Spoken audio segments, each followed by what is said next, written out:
Palavra da Verdade, com Hernandes Dias Lopes. Abra sua Bíblia comigo, por favor, no Evangelho de Jesus Cristo, conforme o evangelista João, capítulo 21.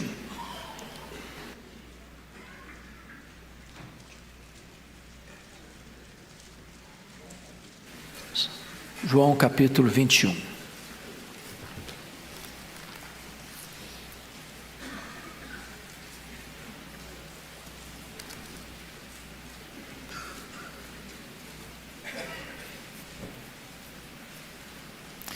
Vamos ler até o versículo 22.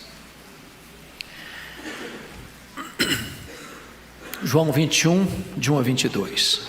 Depois disto, tornou Jesus a manifestar seus discípulos junto do mar de Tiberíades, e foi assim que ele se manifestou. Estavam juntos Simão Pedro, Tomé chamado Dídimo, Natanael, que era de Caná da Galileia, os filhos de Zebedeu e mais 2 dos seus discípulos.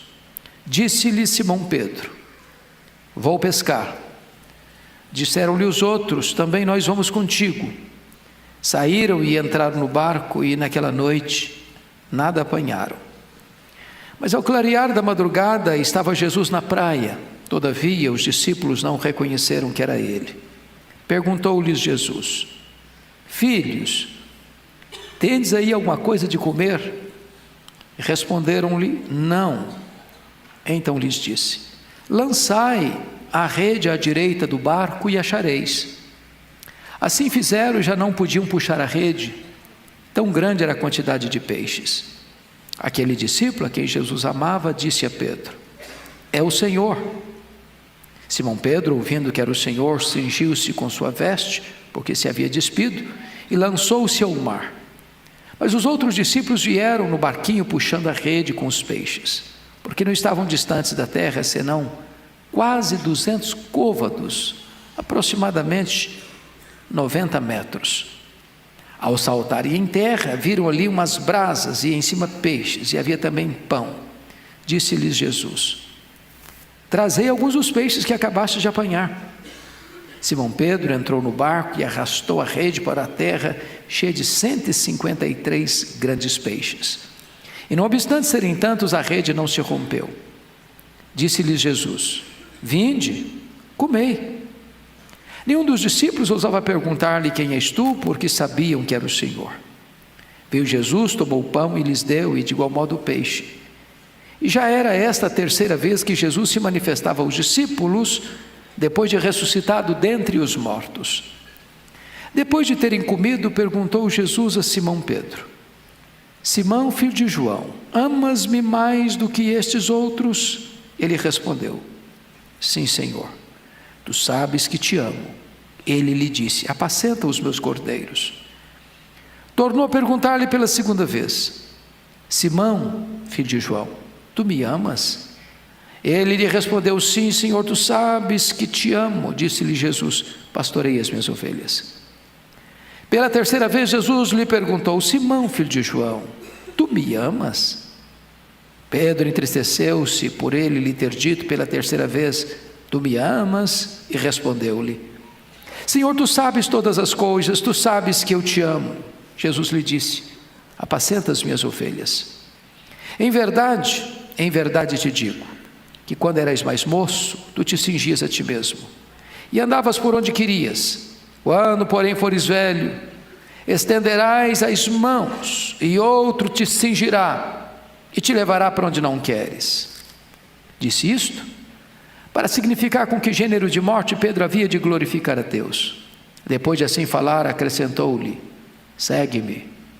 Então Pedro, voltando-se, viu que também o ia seguindo o discípulo a quem Jesus amava, o qual na ceia se reclinara sobre o peito de Jesus e perguntara: Senhor, quem é o traidor? Vendo, pois, Pedro perguntou a Jesus: e quanto a este? Respondeu-lhe Jesus: se eu quero que ele permaneça até que eu venha, que te importa? Quanto a ti, segue-me. Eu queria pensar um pouco com vocês hoje sobre o tema: Jesus não desiste de você.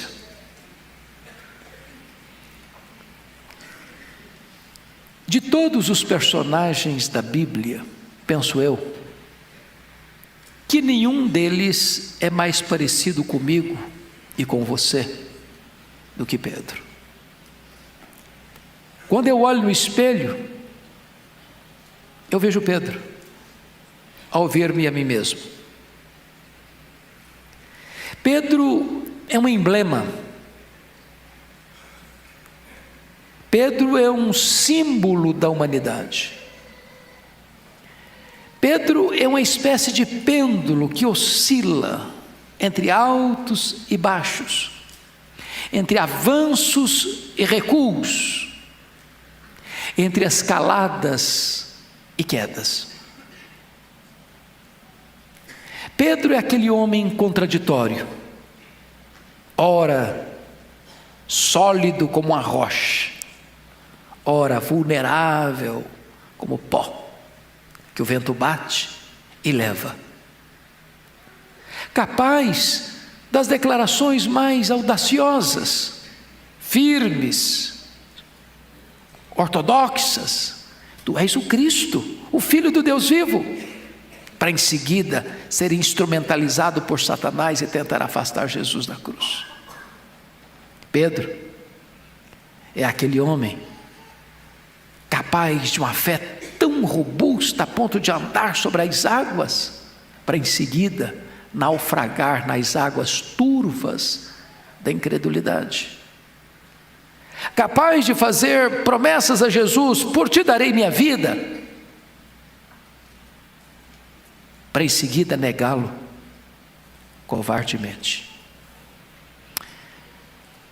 Diz a Bíblia que esse Pedro, depois de negar Jesus 3 vezes na casa do sumo sacerdote, fazendo juras de que não conhecia Jesus e até falando blasfêmias, dizendo que não conhecia Jesus, negando-o covardemente,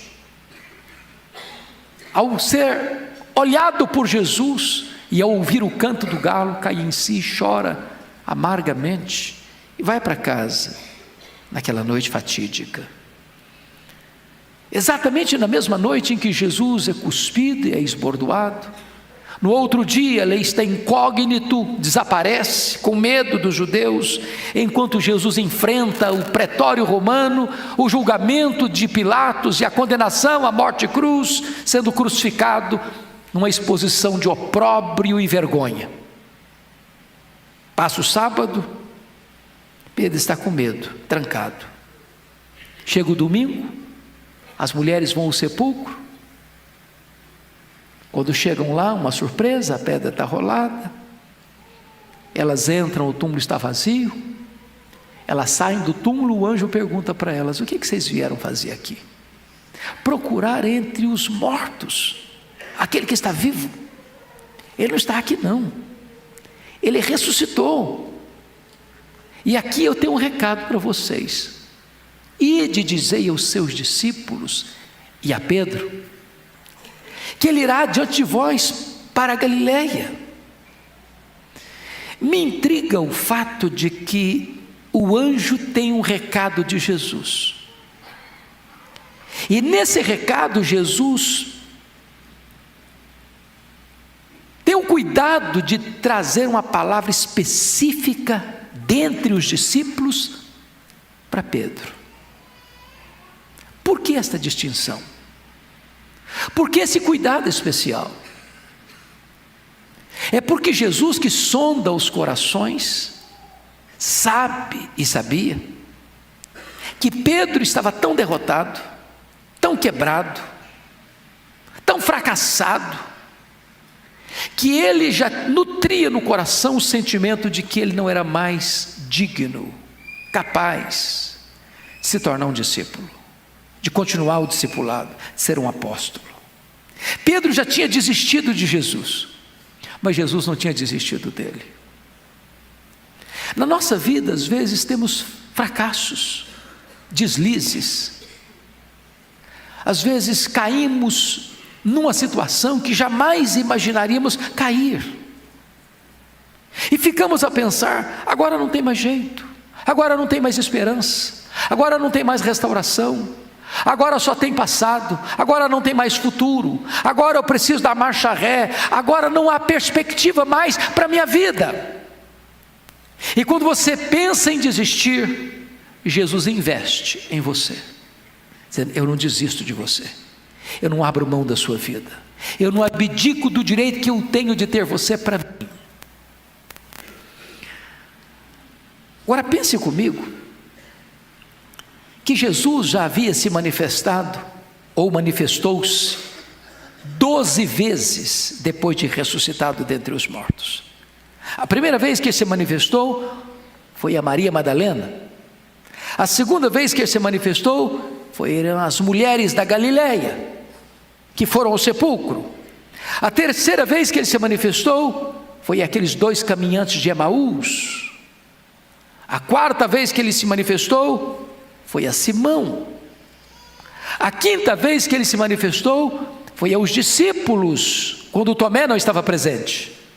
A sexta vez que ele se manifestou foi também aos discípulos, agora com Tomé presente.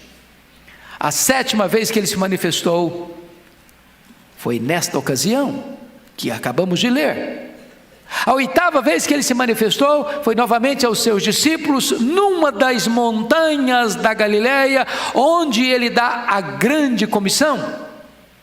A nona vez que ele se manifestou foram a mais de 500 irmãos de uma só vez. A 10ª vez que ele se manifestou foi a Tiago, irmão do Senhor. A 11ª vez que ele se manifestou foi aos discípulos, lá no monte em Betânia, quando ele foi assunto aos céus. E a 12ª vez que ele se manifestou foi a Paulo, um nascido fora de tempo. Fique imaginando Pedro recebendo este recado: olha, Jesus mandou dizer que quer encontrar vocês na Galileia. Pedro, tem um recado especial para você. Jesus disse que você não pode faltar a esse encontro. E eu fico imaginando como é que Pedro processou isso no coração. Por que Jesus falou isso para mim? E ele sabia que ele já estava pensando em desistir, mas Jesus não tinha desistido dele. E eu fico imaginando que essa caminhada de Jerusalém a Galileia, mais de 100 quilômetros a pé, como é que foi? É daqui a Campinas, a pé. Pense comigo em como ele deve ter vivido esse momento. Cada passada, uma martelada na consciência, uma fisgada na alma. Jesus vai me quebrar todinho quando encontrar comigo. Ele vai botar o dedo no meu nariz e dizer que eu sou um fracasso, que eu sou um covarde. Logo eu que prometi com ele para a prisão e para a morte, eu neguei. Logo eu que quis ser melhor que os meus colegas, fui o primeiro a me acovardar. Diz a Escritura que quando ele chega lá no mar da Galileia, Jesus não está presente. E ele toma uma decisão, que para ele seria o corte radical na vida dele. Ele disse para os seus colegas, eles estavam em 7, ele disse: eu vou pescar. Ele está dizendo: acabou para mim, não tem mais futuro para mim, estou fechando as cortinas do meu futuro aqui, estou voltando para o meu passado, estou de malas prontas para o meu passado, vou voltar para a minha empresa, vou voltar para a minha pescaria, vou voltar para a minha profissão antiga, não tem mais possibilidade de eu ser um apóstolo, acabou para mim, eu vou pescar. Pedro era um homem muito intenso em tudo que fazia. Ele fazia para depois pensar, ele agia para depois refletir. Enquanto João refletia mais do que fazia, Pedro era o homem que fazia para depois refletir. Quando foi o momento de pescar, os outros disseram assim: ô Pedro, nós vamos com você, estamos juntos nessa. Ele era um líder e ele influenciava os outros, ou para o bem ou para o mal. E naquela noite eles pescaram, e pescaram, e jogaram a rede para cá, e jogaram a rede para lá, e saíam desse lugar, iam para outro lugar, e jogavam a rede para lá, e jogavam a rede para cá. Nem uma piaba, nem um lambari, Eu fico imaginando o que eles conversaram naquela noite. O mar não está para peixe hoje. Nós deixamos Jesus, acho que nem pescar a gente consegue mais. E eles estão voltando, o dia está quase amanhecendo.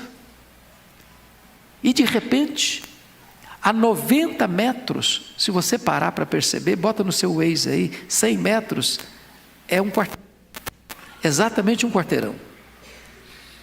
É como daqui lá no fundo do pátio da igreja. Não dá para falar fulano, não, tem que gritar. Tem que gritar.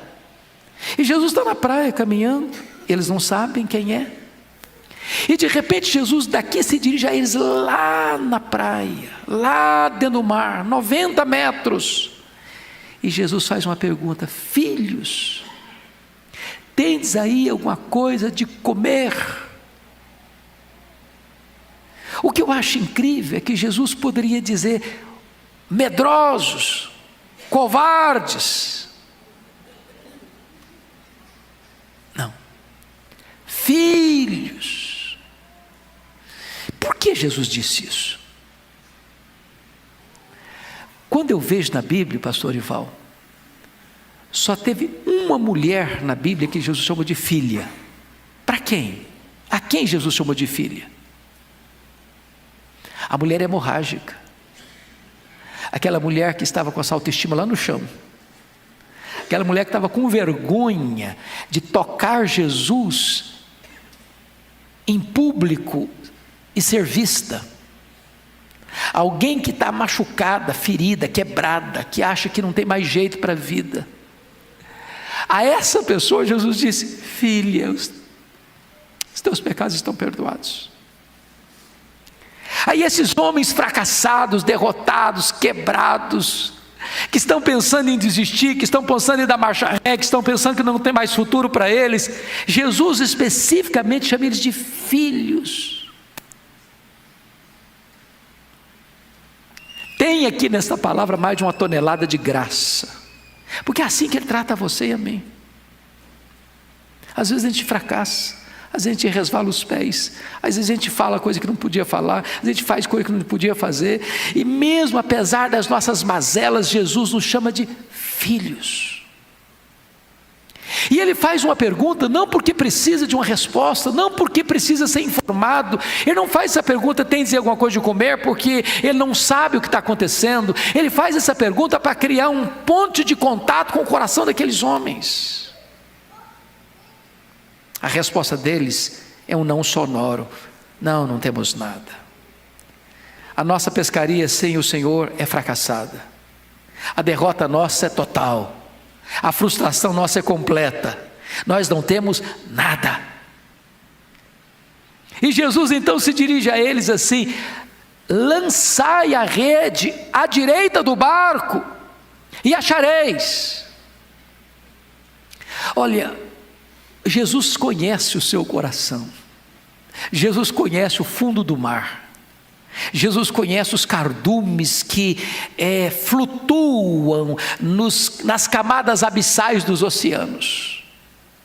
É claro que Jesus não criou um cardume ali na hora, mas Jesus, com a sua soberania, orientou aqueles peixes: vocês todos agora vão, e eu vou escolher os 153 grandes, vão ficar lá pertinho do barco. É lá que eu quero vocês agora. E quando eles lançam as redes, 153 grandes peixes começam a pular.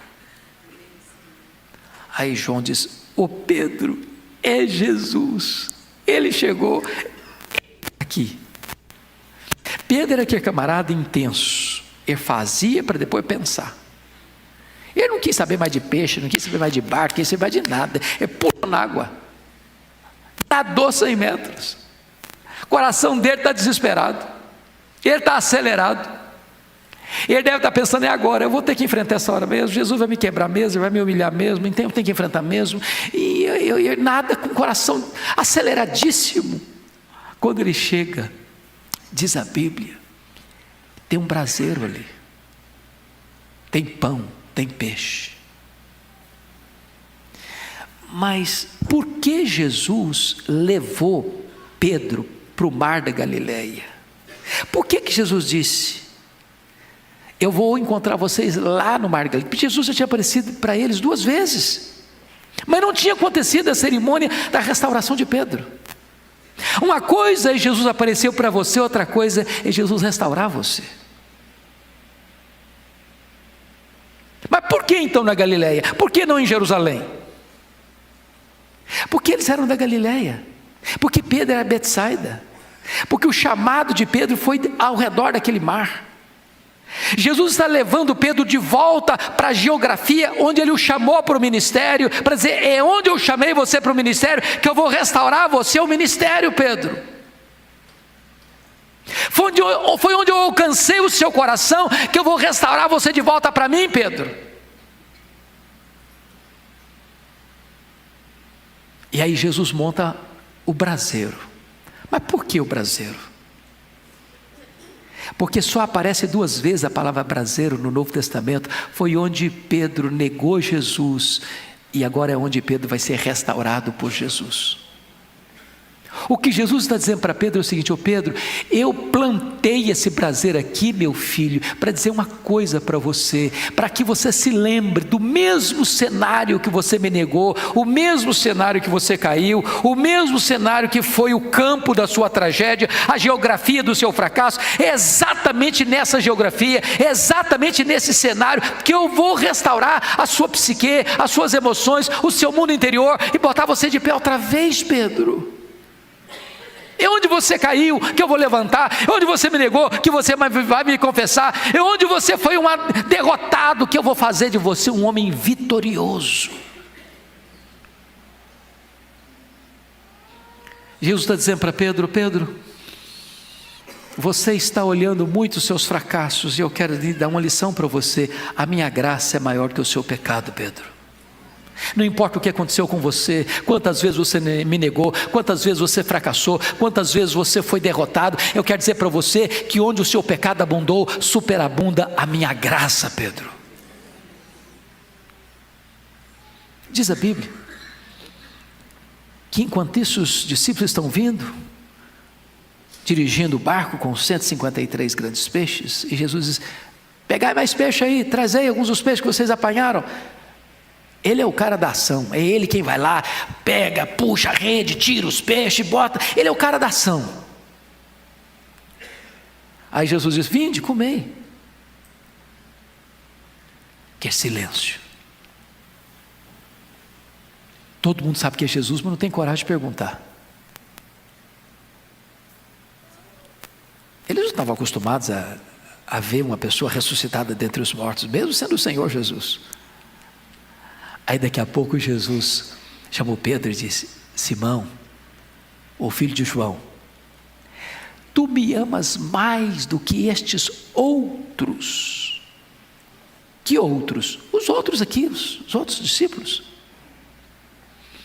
A pergunta de Jesus é muito emblemática, porque Jesus não perguntou: Pedro, você me ama? Não foi essa a pergunta. Você me ama mais do que os outros? Quem de nós hoje aqui, nesse templo, teria pretensão, a soberba, a altivez, de se levantar e dizer: eu amo Jesus mais que todo mundo aqui nessa igreja? Quem de nós faria isso, em sã consciência? Mas por que Jesus fez essa pergunta para ele? Você me ama mais que os outros, Pedro? É porque lá atrás o Pedro havia dito para Jesus: ô Senhor, o negócio é o seguinte, quando a coisa pegar, quando o clima ferver, quando o Senhor tiver que enfrentar a prisão e a morte, eu acho que os meus colegas não vão aguentar. Agora, o Senhor deve saber de uma coisa: eu sou um homem que não deixa a corda roer do meu lado. Então, quando todos te abandonarem, pode ter certeza, eu jamais te abandonarei. Por ti darei minha vida. Eu estou pronto a ir contigo para a prisão e para a morte. Sabe o que eu disse lá atrás? Ô Senhor, eu sou melhor que os meus colegas. Eu sou mais crente, eu sou mais leal, eu sou mais forte, eu tenho mais tutano espiritual. Então saiba de uma coisa, aqui de todos os que o Senhor chamou, eu sou o número 1. Aí Jesus está perguntando assim: ô Pedro, você ainda pensa a mesma coisa a seu respeito? Você ainda acha mesmo que você é o melhor? Que você é o número 1? Você ainda mantém a mesma opinião a seu respeito? O que Jesus está fazendo para restaurar o Pedro é botá-lo no seu devido lugar. Porque eu e você não podemos ser restaurados a não ser que nós reconheçamos de onde nós viemos, até onde nós caímos. Não tem cura superficial, não tem restauração sem passando por cima do nosso pecado, maquiando a realidade. É preciso que eu seja desnudado primeiro, para depois eu ser revestido com a justiça de Cristo.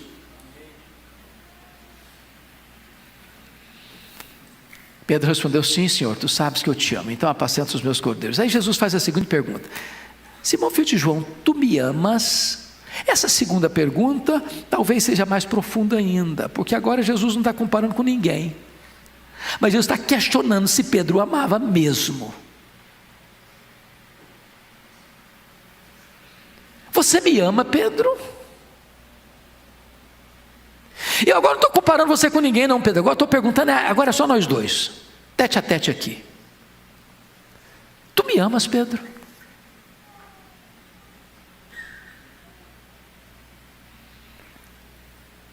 Sim, Senhor, tu sabes que eu te amo.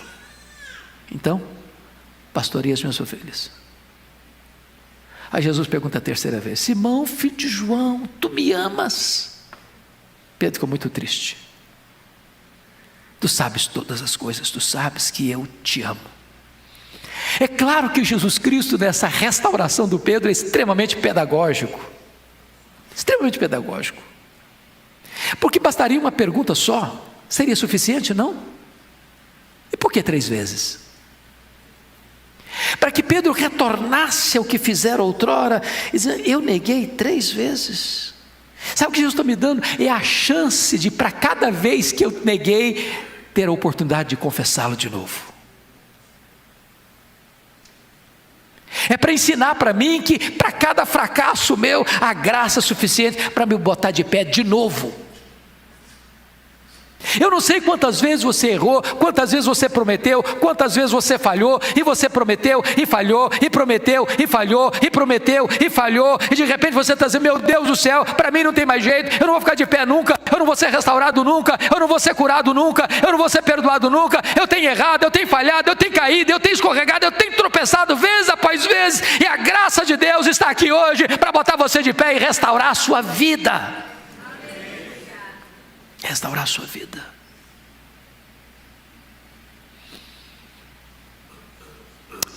Oh, amados irmãos,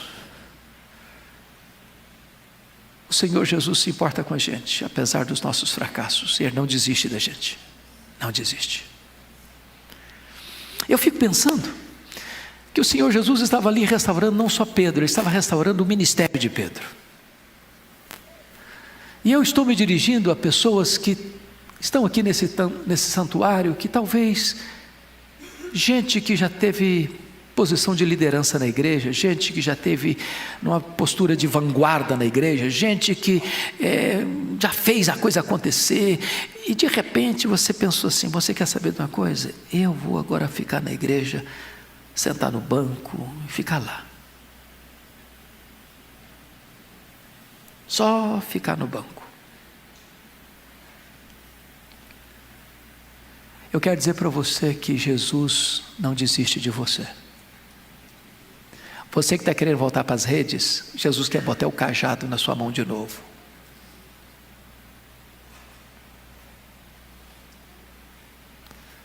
Jesus não abre mão de você continuar o seu trabalho. Você que achou que não tem mais jeito, pois Jesus hoje está aqui para curar a sua alma e para restituir a você o ministério de liderança, de pastoreio.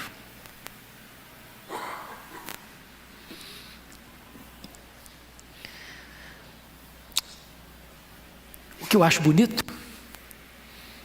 É que a partir desse momento, irmãos, o Pedro é um outro homem. É um outro homem. Se você perceber, a partir de agora, Pedro é o camarada que vai voltar para o cenáculo com mais 120 pessoas e aguardar a promessa do Pai, o derramamento do Espírito Santo. A partir daqui, Pedro é aquele camarada que é cheio do Espírito Santo e se levanta para pregar com poder, com autoridade. E ele que estava acovardado, trancado, com medo dos judeus, ele enfrenta as autoridades de Israel, dizendo: vocês mataram o autor da vida com mãos de iníquos, mas Deus o ressuscitou e o fez Senhor e Cristo. A partir de agora, Pedro é o homem que vai impor as mãos sobre os enfermos, eles vão ser curados. A partir de agora, Pedro é um gigante de Deus, que vai enfrentar açoites, vai enfrentar prisões, e não teme a morte, e não teme ninguém, porque ele está cheio do poder do Espírito Santo, porque Jesus restaurou a sua vida. Depois disso, Jesus chega para Pedro e diz: vem cá, Pedro, você se lembra que você prometeu que morreria por mim? Sim, senhor, eu me lembro, sim. Ô Pedro, deixa eu dizer uma coisa, isso vai acontecer com você. Não é agora não. Hoje você é jovem, hoje você é o cara que quer ir para aqui, você vai, você quer ir para lá, você vai, você é um cara livre. Mas deixa eu dizer uma coisa, Pedro, quando você ficar velho, em vez de você pensar em aposentadoria, em vez de você comprar uma casa aqui na beira do mar, ou ali na montanha, sabe o que vai acontecer? Quando você ficar velho, as pessoas vão prender você, vão atar você, você vai estender as mãos, eles vão pregar você. Quando você ficar velho, Pedro, eles vão crucificar você. Mas fique tranquilo, Pedro, que você vai glorificar a Deus com esse gênero de morte. E depois de falar isso para ele, disse: agora, Pedro, me segue.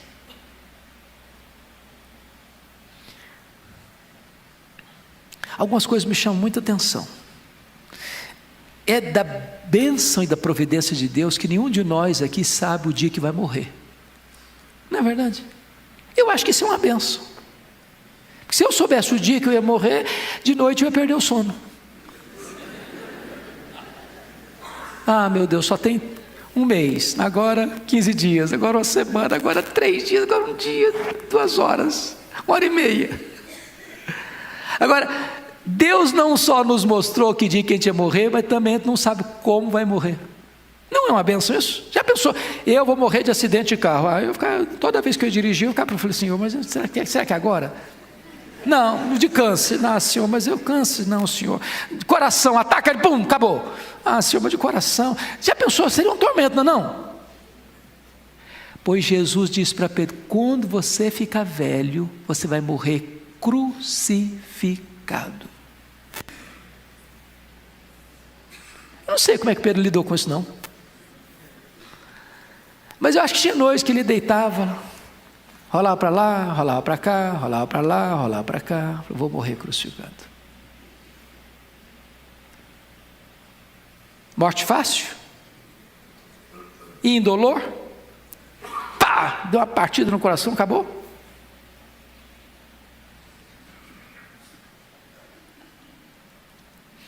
Não há uma vírgula na Bíblia, nas cartas de Pedro, ou no livro de Atos, onde Pedro demonstre qualquer pesar, qualquer tristeza, qualquer desânimo, qualquer frustração, por saber que quando ficasse velho, em vez de viajar para o mundo de navio, naqueles cruzeiros lindos, ficar nos melhores hotéis, você vai morrer crucificado.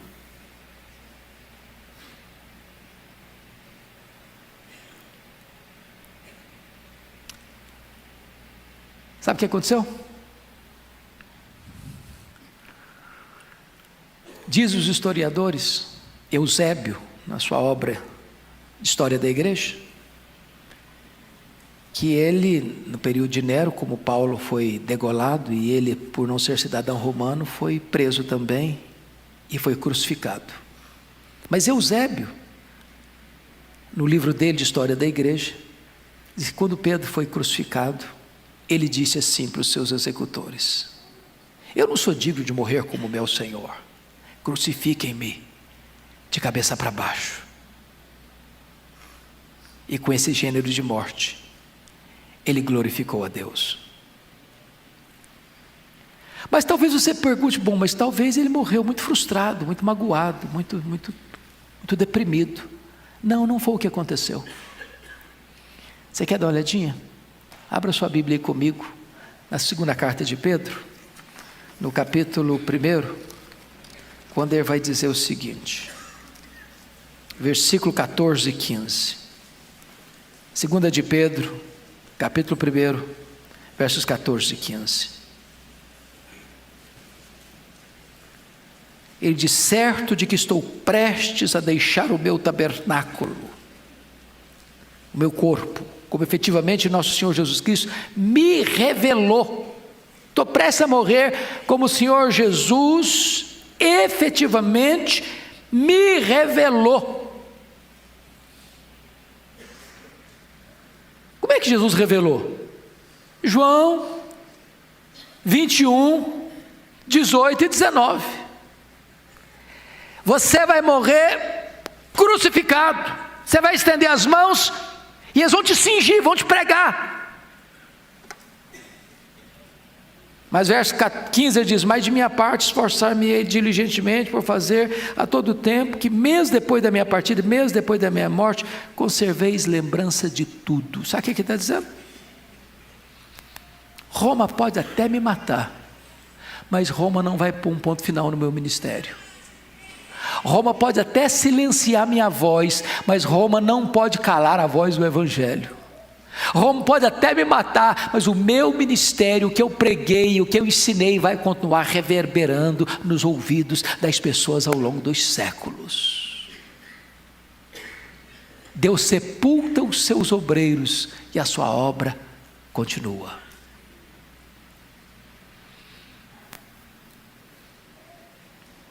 Fico pensando,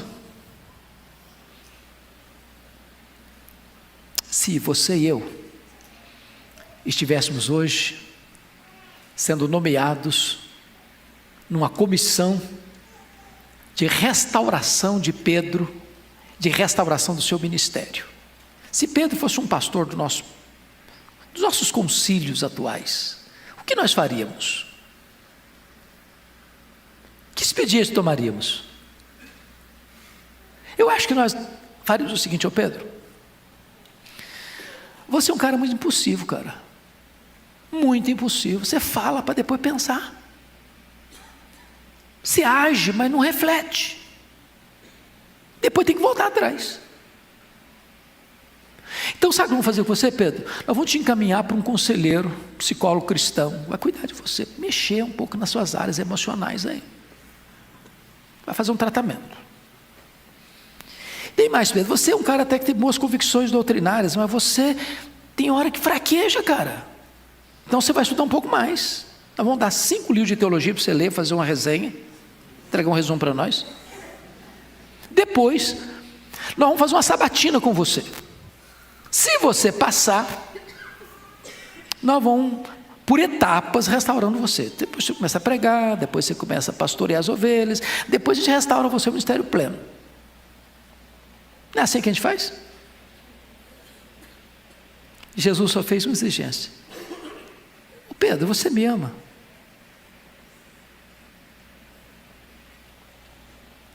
Porque se você me ama, então está resolvido o assunto. Se você me ama, você está apto a cuidar das minhas ovelhas.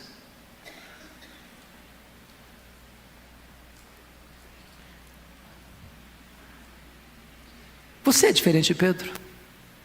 Você é melhor que Pedro? Você tem também resvalado os pés algumas vezes? Você tem feito promessas para Deus, para Jesus, e às vezes fracassa?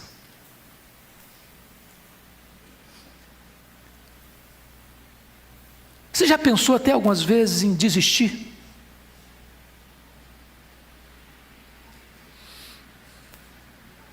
Eu quero dizer para você hoje, em nome de Jesus, que apesar dos seus fracassos e dos meus fracassos, Jesus não desiste da gente.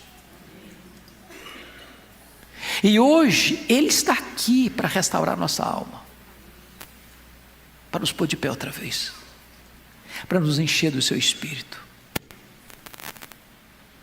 para nos capacitar, para viver, para morrer. Quando Pedro é chamado por Jesus, olha, você vai morrer na velhice, você vai ser crucificado, então vem cá e segue-me. E olhou para trás o João, ô Senhor, e ele? E ele, Senhor? Ao me seguir, você não fica olhando para os outros, não. Não fica bisbilhotando a vida dos outros, não. Deixa que eu cuide dos outros. É com você que eu estou tratando agora. Segue-me.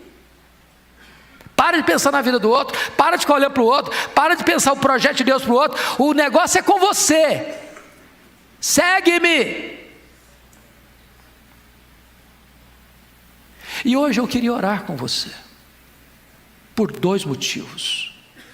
Para você se voltar para o Senhor. Talvez você errou, pecou, transgrediu, caiu, resvalou os pés. Sabe daquele dia que você está com vergonha de você mesmo? Pois é, Jesus, hoje, aqui nesse templo, transforma isso aqui no mar da Galileia e vem ao nosso encontro. Para dizer, filho, estou te dando uma nova chance, estou te dando uma nova oportunidade. Eu estou aqui para levantar você, estou aqui para botar você de pé outra vez, estou aqui para recomeçar a minha história com você outra vez. Eu estou aqui porque a melhor fase virá, eu vou encher você do meu Espírito, eu vou revestir você de poder, você vai ser uma bênção nas minhas mãos, eu vou capacitar você para viver, eu vou capacitar você para pregar, eu vou capacitar você para morrer, você vai ser uma bênção nas minhas mãos. Você que já trabalhou na igreja, você que já foi gente de frente na igreja, você que já botou a mão no arado e está pensando em descansar, afrouxando os braços, você que largou a obra de liderança e não quer mais saber de fazer a obra de Deus, em nome de Jesus, hoje Ele quer botar o cajado nas suas mãos e dar a você a oportunidade de servi-lo. O Senhor está aqui para nos restaurar. E se você precisa e quer isso para a sua vida, queria que você ficasse em pé onde você está. Nós vamos orar. Nós vamos orar.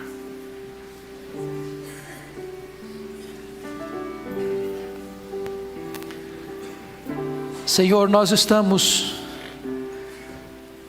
na Tua presença. E Tu conheces o nosso coração. Tu sabes quão fraco nós somos, quão frágeis, quão débeis. Tu sabes que nós te amamos, mas Tu sabes, Deus, que somos tão vulneráveis. Mas aqui estamos desejosos de sermos restaurados por Ti. Põe-nos de pé outra vez, Senhor. Fortifica-nos na graça. Apaga as nossas transgressões e lava-nos no sangue do Cordeiro. Reveste-nos agora com o poder do Espírito Santo e faz de nós homens e mulheres de oração. Faz de nós homens e mulheres ousados para viver, para pregar, para morrer. Dá-nos graça, Senhor, de viver os dias da nossa vida na Tua presença, para o louvor da Tua glória. Restaura a nossa sorte, restaura a nossa alma, renova o nosso ânimo, traz alegria ao nosso coração, de estarmos não só na Tua casa, mas envolvidos e engajados com o Teu serviço. E alegra o coração da Tua igreja nesta manhã, Senhor. E permita, Deus, que aqueles que estavam desanimados sejam reanimados, aqueles que estavam longe da Tua obra retomem a Tua obra e botem a mão no arado e assumam o cajado de pastor para alimentar e pastorear o Teu rebanho. Que seja assim, Senhor, para a glória do Teu nome, em nome de Jesus. Aleluia. Amém.